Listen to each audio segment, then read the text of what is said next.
تصور کرو ایک ایسا میدان جہاں تلواروں کی چمک اور خون کی بو ہوا میں گھلی ہوئی ہو۔ ایک طرف اللہ کے شیر حضرت علی رضی اللہ تعالیٰ عنہ جن کی آنکھوں میں امت کی بقا کی چمک ہو، دوسری طرف ان کی اپنی بائی جو کل تک کندھے سے کندھا ملا کر لڑ رہے تھے، اب نعرے لگا رہے ہو لا حکم الا اللہ، فیصلہ صرف اللہ کا۔ یہ کوئی عام جنگ نہ تھی، یہ تھی دل توڑنے والی جدوجہد، یہ تھی جنگ نہروان، وہ لمحہ جب امت مسلمہ کا جسم ایک ہوا لیکن روح چیر گئی۔ کیا تم جانتے ہو اس جنگ نے نہ صرف ہزاروں جانیں لی بلکہ ایک فتنہ کو جنم دیا جو آج تک امت کو جھنجھوڑتا ہے۔ یہ بات ہے 658 عیسوی کی یعنی 38 ہجری کے سفر کے مہینے کی۔ سپین کی جنگ کا زخم ابھی تازہ تھا، وہ میدان جہاں حضرت علی رضی اللہ تعالیٰ عنہ اور معاویہ کی فوجیں آمنے سامنے آئے تھے، وہ جنگ جو اللہ کی راہ میں لڑے جانے تھے، لیکن معاویہ کی فوج نے اپنے نیزوں پر قرآن اٹھا کر روک دی، قرآن فیصلہ کرے۔ یہ نعرہ سن کر حضرت علی رضی اللہ تعالیٰ عنہ کے لشکر میں پھوٹ پڑ گئی۔ کچھ لوگ بولے یہ دھوکہ ہے، لڑتے رہو، اور کچھ نے کہا جب قرآن اٹھ گیا تو جنگ کیسے جاری رہے۔ یہ وہی اختلاف تھا جس نے بیج بو دیا، وہ بیج جس سے خوارج نکلے۔ لیکن آخر کار یہ خوارج کون تھے؟ یہ وہی صحابہ اور تابعین تھی جو سپین میں حضرت علی رضی اللہ تعالیٰ عنہ کے ساتھ خون بہا رہے تھے۔ تقریباً 12,000 میں سے 4,000 کے قریب لوگ جو اب ایمان کی شدت میں اندھے ہو چکے تھے، ان کا عقیدہ تھا کہ حضرت علی نے صلح کر کے اللہ کے فیصلے کو چھوڑ دیا تو خلیفہ نہیں رہے۔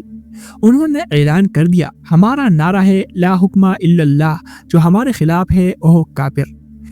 کیونکہ سپین میں وہ دیکھ چکے تھے کہ کس طرح قرآن کو ہتھیار بنایا گیا اور ان کا دل ٹوٹ گیا، لیکن جب شدت عقل پر چا جائے تو وہ فتنہ بن جاتی ہے۔ حضرت علی رضی اللہ تعالیٰ عنہ نے پہلی امن کی راہ چنی۔ انہوں نے معاویہ کے ساتھ 2 جج مقرر کی، ابو موسیٰ اشعری اور عمرو بن العاص رضی اللہ تعالیٰ عنہم۔ خونریزی روک جائے، امت بچ جائے، یہ ان کا مقصد تھا، لیکن خوارج کو یہ بالکل نہ بھایا۔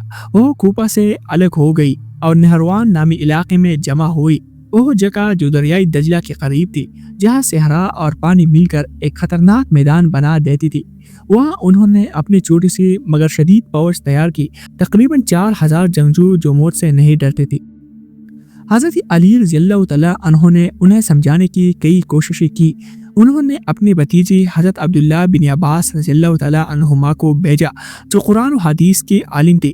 ابن عباس نے خوارج سے بحث کی۔ انہوں نے پوچھا تم لوگ کہتے ہو لا حکم الا اللہ، لیکن کیا تم جانتے ہو کہ قرآن میں کہا گیا ہے کہ فیصلہ انسانوں سے نہ کروایا جائے؟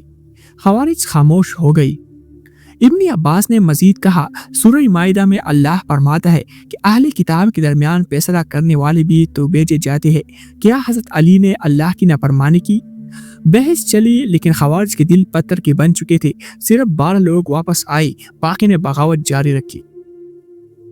اب بات آئی اس ظلم پر جو حد سے گزر گیا۔ خوارج نے اعلان کر دیا کہ جو ان کے نظریے کے خلاف ہے وہ کافر ہے، چاہے وہ مسلمان ہی کیوں نہ ہو۔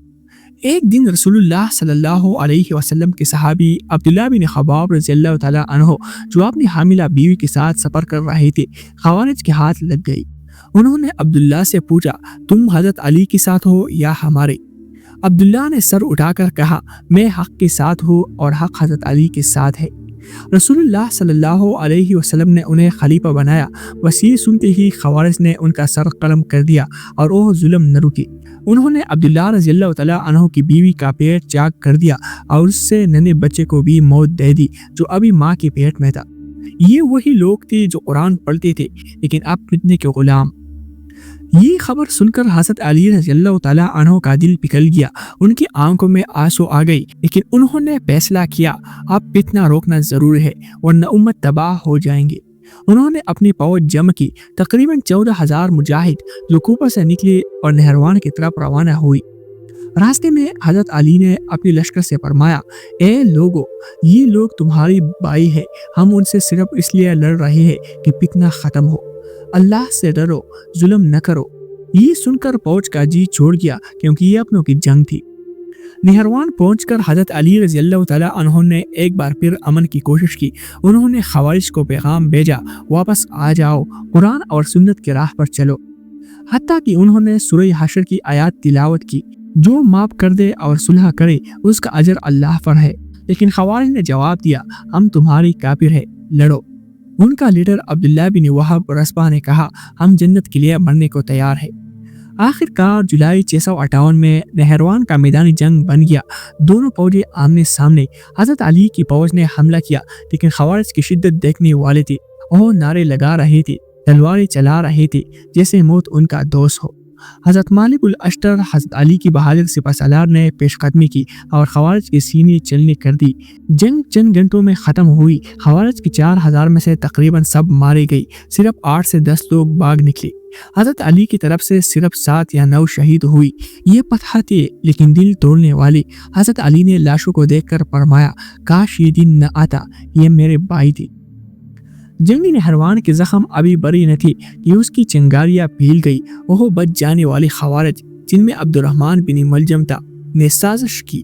رمضان المبارک 40 ہجری میں جب حضرت علی مسجد میں نماز صبح پڑھ رہے تھے، بن ملجم نے زہر آلود تلوار سے ان پر حملہ کیا۔ اللہ کے شیر نے آخری لمحات میں بھی اللہ کا شکر ادا کیا۔